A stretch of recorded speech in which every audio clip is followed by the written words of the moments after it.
Всем привет, ребята! Сегодня у меня самый обычный день. Ничего прям сильно интересного происходить не будет, но все же я приглашаю вас провести его вместе со мной. Сейчас я отправляюсь в нашу мастерскую. Там есть немного дел. Потом пойду в магазин и так далее. В общем, ежедневная рутина.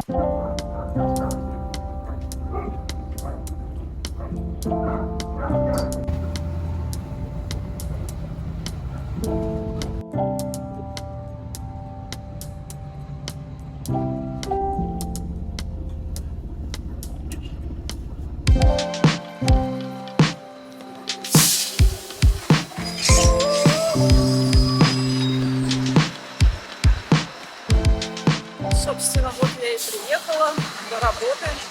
Когда я подходила к перекрестку, на котором находится остановка, с которой мне нужно уезжать, то на перекрестке уже стоял автобус. Я попросилась внутрь, и меня благополучно пустили. Не всегда пускают внутрь автобуса, если ты не на остановке. Но я думаю, это зависит от водителя, от его настроения. Я приехала, в итоге я вышла на одну остановку раньше, чем мне нужно.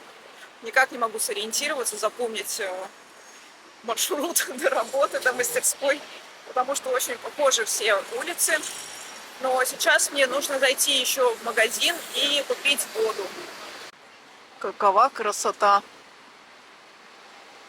Красивые здания. Мне нужен вот этот магазин, фото. Там точно должна быть вода. Кто-то припарковал своих собачек. Сейчас посмотрим, тут обычно засматривают на входе. Я уже вижу, что это была ошибка заходить в этот большой магазин, потому что на кассах очень большая очередь. То есть я здесь потеряю прям приличное количество времени, ожидая просто кассу свою. Но я здесь еще хотела посмотреть, может быть, здесь продают термокружки, которые я бы хотела себе приобрести. Тут просто термосы, диаматы. Потусуюсь в этом отделе. В ходе в этот магазин часто проверяют рюкзак. Я сегодня с рюкзаком, но меня сейчас не проверили. Здесь также продается еще готовая еда, разные морепродукты. Есть вот типа оливье, называется энсалада руса. Но там нет колбасы, это просто картофель, горошек, что там еще, и морковь, баклажанчики. А это вода. Вообще мне бы надо большую взять какую-нибудь. Зреет такая идея завести себе коробку с разными видами чая. Хочу сейчас себе повыбирать что-то интересненькое. Черный чай я беру вот этот обычно в пакетиках, он нормальный. Но хотелось бы как-то еще разнообразить. Не знаю, может быть, просто взять... А, кстати, и ромашку, да, я тоже часто пью. Ух ты, манго, травы, клубника. Возьму, наверное, вот такой чай. Здесь мелиса. Не знаю, что такое цило, цедрон. Но написано для релакса. Тоже беру.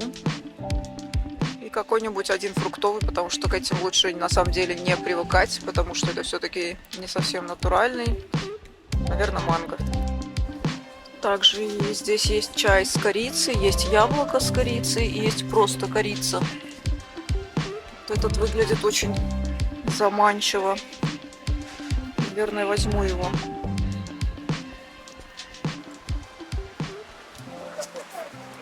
Итак, все покупки успешно совершены. На маленьких кассах, там где до 15 товаров очереди не было, поэтому мне не пришлось ждать, очень быстренько все произошло. И теперь я иду в мастерскую. Вот она, ставшая уже родной улица. Как обычно, шумно. Кстати, здесь есть магазинчик, в котором, возможно, и будут эти термокружки.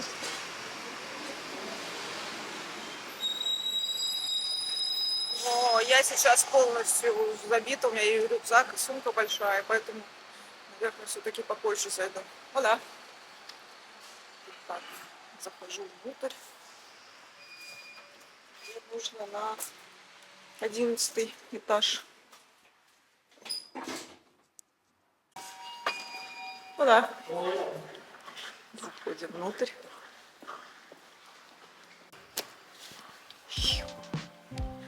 Добро пожаловать в мастерскую.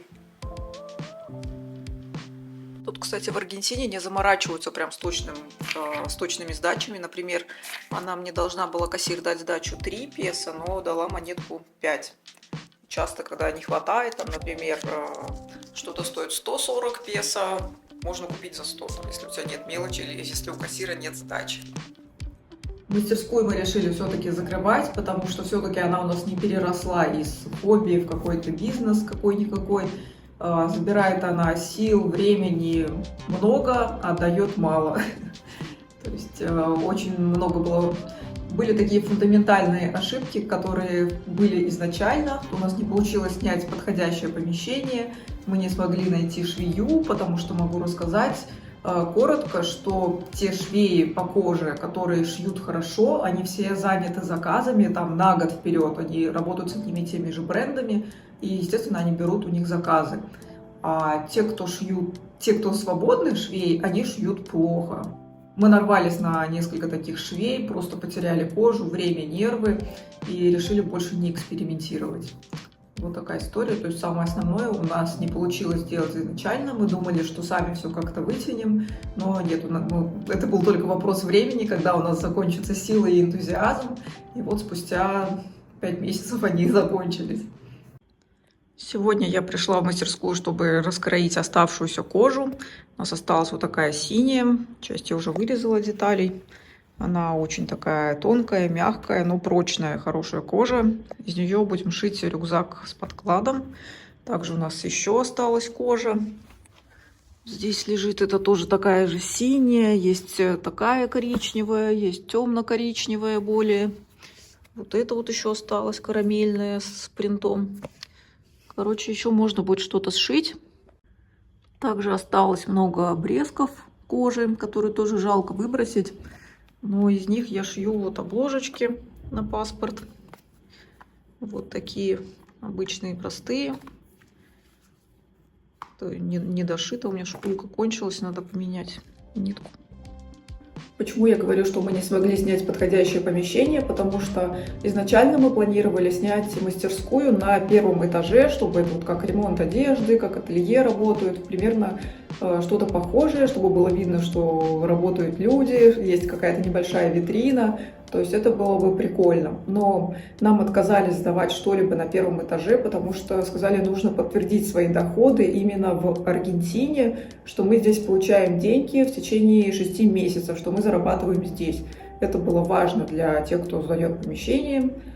Вот мы искали много вариантов. В итоге мы решили, что мы пока снимем то, что нам готовы сдать, поработаем здесь полгода и потом уже переедем в более подходящее для нас помещение, но в итоге мы просто поняли, что нам это уже не нужно.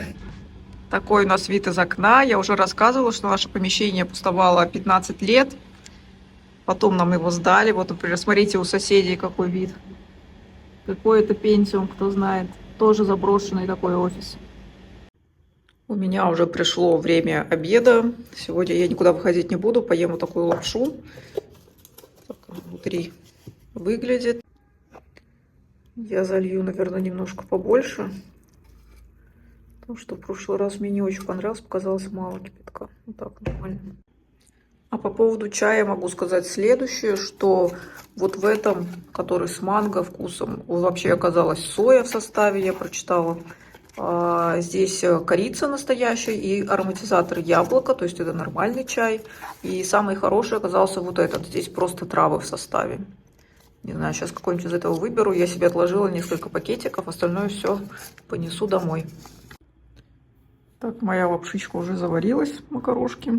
Такая получается еда. Вот когда чуть побольше водички добавляешь, оно получается получше, как будто бы больше соуса. Выглядит как настоящие макарошки. Попробую при вас. Я вообще редко ем такие вещи, это как по праздникам, так смакануть, как дошик. Неплохо. Прям вкус помидор. Нравится. Иногда можно. Мой обед закончился, а теперь еще в ближайшие полгода, когда я буду видеть в магазине эти подобные лапши, стаканчики, то у меня это не будет вызывать аппетита. Я освежила вкус. Нормально, иногда можно, но все-таки прям в редких случаях. Я уже раскроила один рюкзак полностью, и еще остается кожа. Возможно, хватит на еще один. Сейчас я померю все.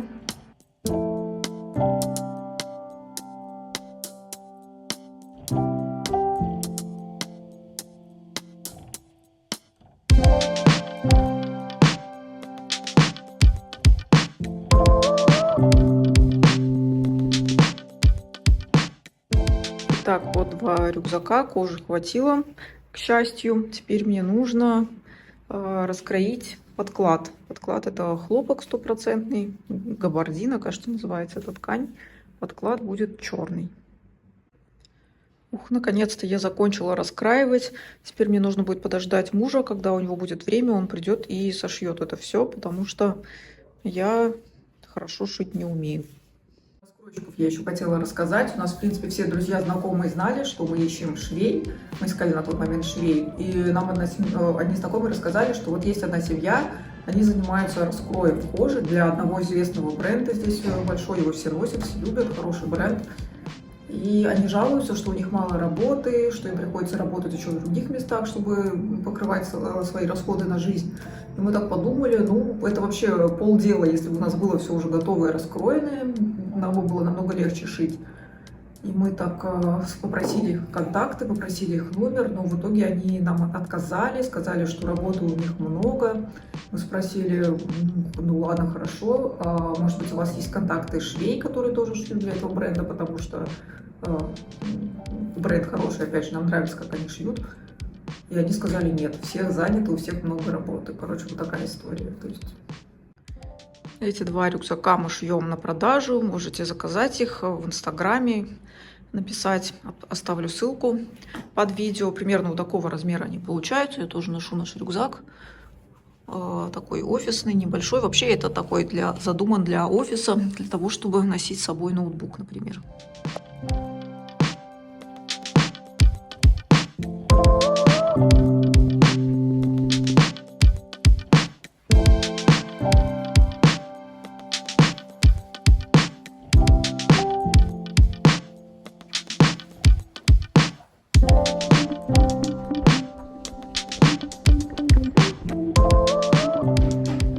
Вообще я как-то один раз выкладывала уже видео про мастерскую, и тогда меня просто закидали комментариями.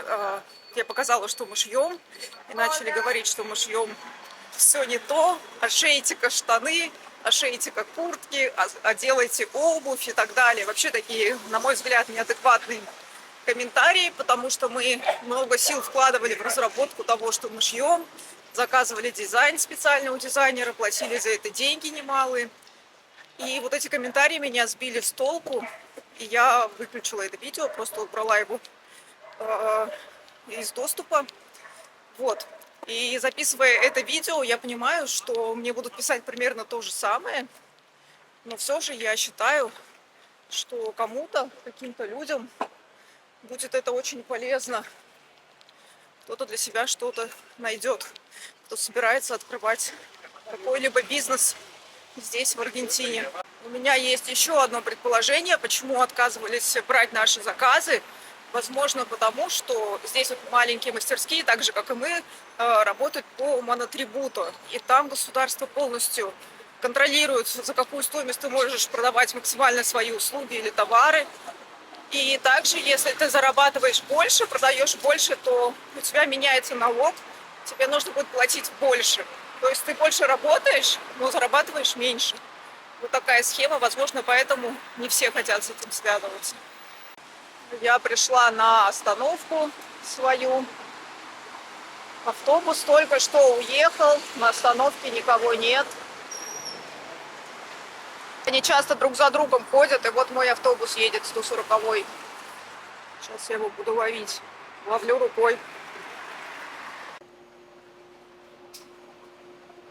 Конечно, мне в какой-то степени жаль, что нам приходится закрывать мастерскую, но невозможно все успевать. Например, я вот уже больше месяца не брала в руки камеру, не записывала новые видео, хотя мне это занятие тоже очень нравится, уже как еще одно хобби.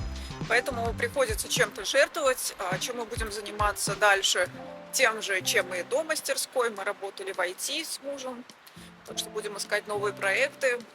Но в любом случае это был классный опыт. Теперь зато у меня потом не будет такого чувства сожаления, что, возможно, мы упустили какую-то возможность. Нет, мы не упустили, мы все попробовали, что хотели, не получилось. Да, такое бывает.